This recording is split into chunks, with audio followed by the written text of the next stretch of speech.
Did I ever tell you about my first kill, Batman? No? As I am sure you are aware, my parents were dead and I was rich. So rich I could have anything I wanted, but of course, all I wanted was them back. I now know that that was impossible, of course, that their death served a higher purpose. But back then, I had yet to experience the joy of cold steel cutting through warm flesh. I had no idea how I could save these people from the relentless misery of their existence. You should have stayed that way. Really? Then I'll stop now. Find another telephone, Batman. Goodbye. You made it. I think I will continue my story. I feel the need to talk, to confess maybe. I was rich and alone, but not for long, of course. I took to gambling, or maybe it took to me. If only I had been good at it. I may not be where I am today. As my life spiraled out of control, I desperately formed a plan to win back my parents' money and be happy again. It didn't work, of course. Plans like that never do.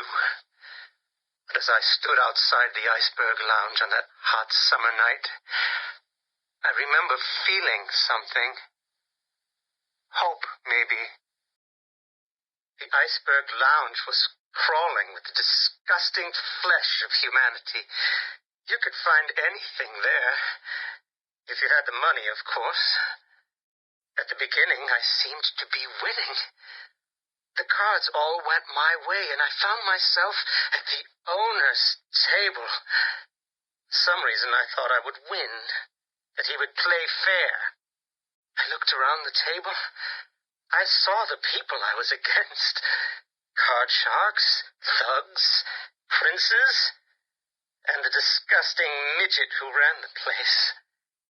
One by one, they all lost or folded. The chips were piling up, and it was just him and me. They called him the Penguin, even back then. He had both eyes, of course. That little accident hadn't happened yet. And both of them were looking at me when I put down my cards. 6 of clubs. 6 of diamonds. He looked scared. He leaned forward, and I could smell the cigar stench on his breath. The 6 of spades, and finally, the 6 of hearts. I felt good. And then he started laughing. He belched out smoke, and he put his cards down on the table. Card by card, my heart sank. A 3, a 4, a 5, a 6, a damn 7! Straight flush ended me there. I was lost and thrown out into the city to die, penniless. Can you imagine what it was like, Batman? I was numb.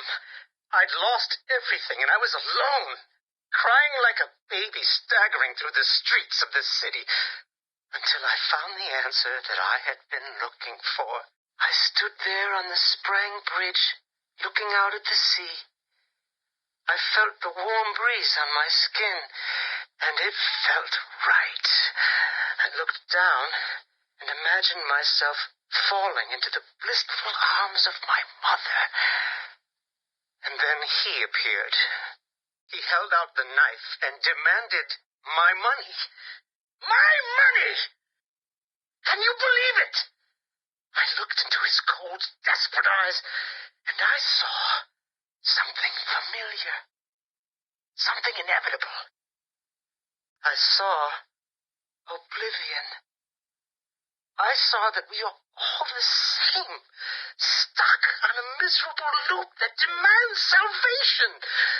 So I gave it to him. Can you imagine the vagrant surprise when I grabbed his knife from his hands? It was instinctive. was beautiful. In one movement, I sliced out his throat and gave him the gift of salvation. It happened so fast, but I felt every joyous sensation. The blood sprayed over my face, and I saw what little life was left in his eyes leave.